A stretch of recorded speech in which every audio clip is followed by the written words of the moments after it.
எல்லோருக்கும் வணக்கம். Big Boss season 7 Tamil. என்னப்பா சீசன் 7க்கு போயிட்டா 8 இல்லையா கண்டென்ட்டு? 8 தான் கண்டென்ட் கொடுக்க மாட்டாங்க, 7 வந்து கண்டென்ட் கொடுக்குறாங்க. அதனால் நம்ம அதை பற்றி டிஸ்கஸ் பண்ண போகிறோம். ஸோ என்னப்பா ஆச்சுன்றீங்களா? ஆமாங்க, டைட்டில் வின்னரும் டாப் 3 கண்டஸ்டண்ட்டும் வந்து பார்த்தீங்கன்னா ஒரு பிரச்சனை பண்ணியிருக்காங்க. அது என்ன அப்படிங்கிறத பற்றி பார்ப்போம். ஸோ பிஆர் பற்றி தான் திருப்பியும் வந்து பிரச்சனை. ஸோ எல்லாருமே இந்த பிஆர் வச்சுட்டு வர்றதுல வந்து மொத வந்து பார்த்தீங்கன்னா வெளியே ஆப்வியஸாக தெரிஞ்சது வந்து அர்ச்சனாவுக்கு தான்.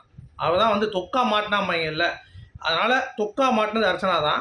அதை கிண்டல் அடிக்கும் வகையில் நம்ம மாயா வந்து பார்த்திங்கன்னா ஒரு குத்தி விட்டுருக்காங்க. அதாவது எனக்கு வந்து பார்த்தீங்கன்னா இந்த மாதிரி ரேப்பு ஆசிட் அட்டாக்லாம் வந்துச்சுன்னு சொல்லிட்டு அர்ச்சனா வந்து மொத ஒரு ட்வீட் போட்டிருந்தாங்க, ஞாபகம் இருக்கு அவங்க எல்லாத்துக்குமே. அதாவது எனக்கு வந்து இந்த மாதிரி மெசேஜ்லாம் வருது, அருணை சப்போர்ட் பண்ணுறதுக்காக நிறைய விஷயங்கள் இந்த மாதிரி பண்ணுறாங்க அப்படின்ற மாதிரி முத்துக்குமரன் ஃபேன்ஸோடைய ஸ்க்ரீன்ஷாட்ஸ்லாம் போட்டு பண்ணிவிட்டு இருந்தாங்க, ஞாபகம் இருக்கு அவங்களுக்கு. ஸோ அப்படி இருக்கும் பட்சத்தில் இப்போ அதுக்கு வந்து பதிலளிக்கும் வகையில் எப்போது டிசம்பரில் போட்டது 4ஆம் தேதி 3ஆம் தேதி போட்டதுக்கு இந்த மாயா வந்து பார்த்தீங்கன்னா கரெக்டாக இப்போ வந்து பதிலளிக்கிறாங்க. டிசம்பர் 22ஆம் தேதி இன்னைக்கு 12:10க்கு இப்போ தான் நடந்து ஒரு 2 மணி நேரம் தான் ஆகுது. Dear Archana Ravichandran, I am sorry to hear about what has happened. I am glad you filed a complaint. The girls and their families from the previous season also received 100 times threats on social media because of someone's PR agency. All our families, even children, were put under threat of violence, rape because of someone and their PR stunt, and it's still happening. இப்போ நடந்துட்டு தான் இருக்கு. I understand it could be traumatizing, and I like to say they are all cowards and you don't have to worry. அதாவது அவங்கெல்லாம் கோழைகள் அப்படின்னு சொல்லிட்டு எப்படி தூக்கி பேசுகிற மாதிரி தூக்கி பேசிட்டு அப்படியே வந்து அர்ச்சனா மேலே முட்டையடி. இது நம்ம மாயா, சரியா? Since you brought up with thoughts of share my experience too, அதனால் கொஞ்சம் ஜஸ்டிஸ் உங்களுக்கு சீக்கிரம் கிடைக்கணும் அப்படின்ற மாதிரி வந்து மாயா வந்து நக்கல் தான். அதுக்கடுத்து சும்மா இருப்பாங்களா நம்ம அர்ச்சனா? இதுக்கு பதில் சொல்லணும்ல. ஏவா நீ மட்டும் போட்டேன்னா எப்படி டாப் 3ல்? நாங்களும் இருப்போம்ல டைட்டில் வின்னர். நீ டாப் 3க்கே இந்த குதிக்கிறேன்னா நான் டைட்டில் வின்னர் எப்படி போடுவேன்? டியர் மாயா, நான் உன் போஸ்ட்டை பார்த்தேன்.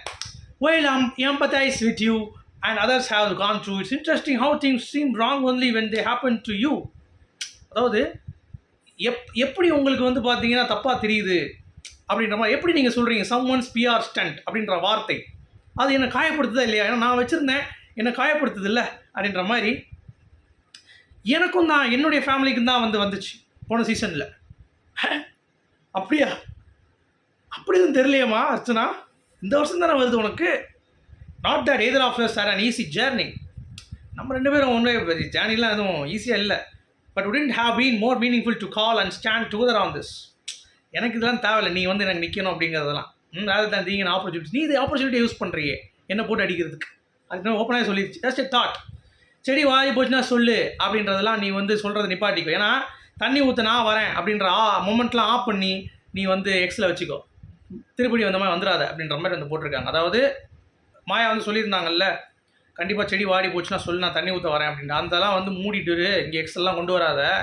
சம்மோன் பிஆர் ஸ்டண்ட்லாம் வந்து எனக்கும் தான் நடந்துச்சு, அதெல்லாம் நியாயப்படுத்தாத. நீ வந்து இங்கே எனக்கு சப்போர்ட் பண்ணுறேன்னு பேரில் ஆப்பர்ச்சுனிட்டிஸாக செயல்பட்டு இருக்க, ஓடி போயிரு அப்படின்ற மாதிரி வந்து பார்த்தீங்கன்னா மாயாவுக்கு வந்து பதிலடி கொடுத்துருக்காங்க நம்ம அர்ச்சனா.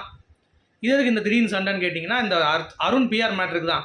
அருண் பிஆர் வச்சுருக்கானா இல்லையா, அருணுக்கு சப்போர்ட்டிவாக அர்ச்சனா வந்து பார்த்தீங்கன்னா சில இடங்களில் நிற்கும் பொழுது ஆடியன்ஸ் வந்து பார்த்தீங்கன்னா அருணுக்கு பிடிக்கல, அதனால் அர்ச்சனா போட்டு அடிக்கிறாங்க.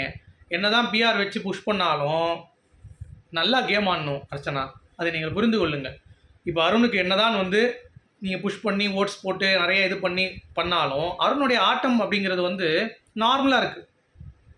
அர்ச்சனா மாதிரி ஒரு வெறி கொண்ட ஒரு ஆட்டம் அப்படிங்கிறது வந்து பார்த்தீங்கன்னா நீங்கள் ஆடலை, பட் அது சந்தர்ப்பம் உங்களுக்கு அமைஞ்சிச்சு. பட் அருணுக்கு அது அமையலை, அவராக கிரியேட் பண்ணுற மாதிரி சுச்சுவேஷன் வந்துருச்சு. சரி, அவருக்கும் மேபி உங்களை மாதிரி யாராவது புள்ளி பண்ணி பெண்கள் எல்லாம் சேர்ந்து அவருக்கு வந்து ஏதாவது பண்ணியிருந்தாங்கன்னா மேபி அவர் பையனாக தெரிஞ்சிருப்பார், நீங்கள் சிங்கப்பெண் மாதிரி தெரிஞ்ச மாதிரி. ஸோ அதனால் இப்போ இதுதான் ஃபேக்ட்டு. இதில் நீங்கள் எப்படி பார்க்குறீங்க இந்த 2 அடிச்சுக்கிறவங்களையும் சொல்லி நீங்கள் உங்களுக்கு எப்படி தோணுது அப்படிங்கிறத கமெண்ட் செக்ஷன் சொல்லுங்கள். என்னை பொறுத்த வரைக்கும் மாயா கிருஷ்ணரும் பிஆர் தான், ஏசியை போட்டு ஃபேனை போடுன்னு. இங்கிட்ட அர்ச்சனாவும் பிஆர் தான். ஸோ சீசன் 7லேருந்து இந்த சீசனை ஒக்கிட்டாங்க. இப்போ சீசன் 8லேயும் வந்து பிஆர் கும்பல் நிறைய இறங்கியிருக்கு. ஸோ ஒன்றுமே பண்ண முடியாது. இனிமேல் பிக் பாஸ் வந்து பிஆர் வச்சு தான் ஜெயிக்க முடியுன்ற நிலைமை வந்து விட்டது. ஸோ அடுத்து நீங்கள் போகிறீங்களா கண்டஸ்டண்ட்டாக? பிஆர் வச்சுட்டு போங்க. பாய். உங்களுடைய கருத்துக்கள்.